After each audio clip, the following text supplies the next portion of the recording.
A living Buddha says the Dalai Lama's words are deceptive and are inconsistent with what he has done over the past few decades. Shingsa Tenzin Chitrak made the remarks in Washington while leading a delegation to the United States. Rinting again takes a look. All 5 members of the delegation are Tibetan deputies of China's National People's Congress. They met the media on Tuesday. Many of the questions they faced were about the Dalai Lama.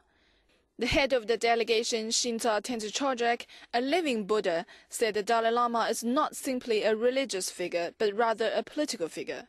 He said the central government's policy towards the Dalai Lama has always been consistent and clear.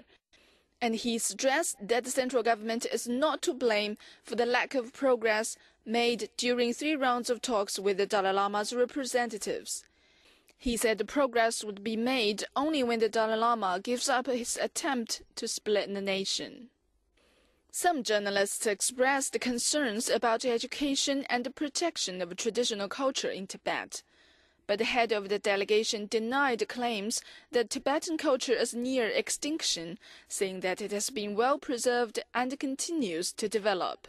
He said all schools in Tibet now have bilingual education in Tibetan and Chinese.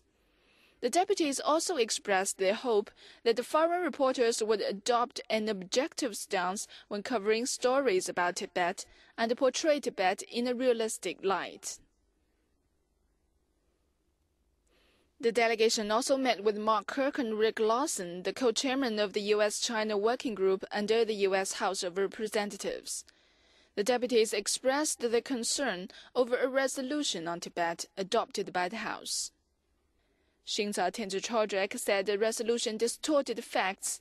He said he hoped the congressman would respect facts and discard prejudice. In response, Kirk and Lawson said the U.S.-China Working Group will work further to enable Congress to have a better understanding of China. Similar hopes were also heard from both sides during a meeting between the NPC delegation and John Conyers, the chairman of the House Judiciary Committee. 任听 CCTV